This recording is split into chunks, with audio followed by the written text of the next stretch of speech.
ജോലി കഴിയാൻ മദ്യപിക്കുക എന്നുള്ളത് മാത്രമായിരുന്നു മെയിനായിട്ടുള്ളൊരു പരിപാടി. അപ്പം അങ്ങനെ ജീവിതം തന്നെ കൈവിട്ട് പോയതാണ് ഒരവസ്ഥയിൽ.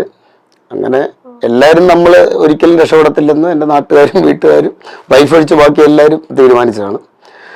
പുള്ളിക്കാരി എന്നെ വിടാതെ കൂടെ തന്നെ നിന്നു. അതുകൊണ്ടായിരിക്കും ഞാൻ ഒരു പക്ഷേ തിരിച്ചു വന്നത്. അങ്ങനെ ഇപ്പം ഞാനൊരു 12 വർഷമായി മദ്യപാനമൊക്കെ നിർത്തിയിട്ട്.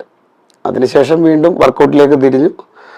വർക്കൗട്ടിലോട്ട് തിരിഞ്ഞു കഴിഞ്ഞപ്പോൾ ഇതാണ് എൻ്റെ മേഖല എന്നുള്ളത് എനിക്ക് മനസ്സിലായി. അങ്ങനെ ഞാൻ ഈ സ്വർണ്ണക്കടയും പരിപാടിയൊക്കെ നിർത്തിയിട്ട് ഫിറ്റ്നസ് മേഖലയിലോട്ട് ശ്രദ്ധ കേന്ദ്രീകരിക്കാൻ തുടങ്ങി. ഓക്കെ, അപ്പം എന്തെങ്കിലുമൊക്കെ അസുഖങ്ങളൊക്കെ വന്നിരുന്നോ? അസുഖങ്ങൾ അങ്ങനെ പ്രത്യേകിച്ചൊന്നുമില്ല. എനിക്ക് കുറച്ച് ആക്സിഡന്റ്, ഒരു വലിയൊരു ആക്സിഡന്റ് പറ്റിയായിരുന്നു. ഇത് ബൈക്ക് ആക്സിഡന്റ്. അന്ന് ഞാൻ മദ്യപിച്ചിട്ടുണ്ടായിരുന്നു. അങ്ങനെ ഒരാളെ ഇടിച്ച് പുള്ളി മരിച്ചുപോയി. അപ്പം അതിൽ നിന്നാണ് ഞാൻ മദ്യപാനം നിർത്താനുള്ള പ്രധാന കാരണം. ഞാനിവിടുന്ന് ഡ്യൂട്ടി കഴിഞ്ഞ് പോയ സമയത്ത് ആലപ്പുഴ വെച്ച്, എൻ്റെ കുഴപ്പമില്ല, പുള്ളി കുറുക്കെ ആടി വണ്ടി ഇടിച്ചു, പുള്ളി മരിച്ചു. അപ്പോൾ അതെനിക്കൊരു മാനസികമായിട്ടൊരു വലിയ വിഷമമായി. അതിപ്പോൾ ഞാൻ കഴിച്ചിട്ടില്ല, വെള്ളം അടിച്ചിട്ടില്ല. അന്ന് ലാസ്റ്റ് കള്ളുടിയായിരുന്നു.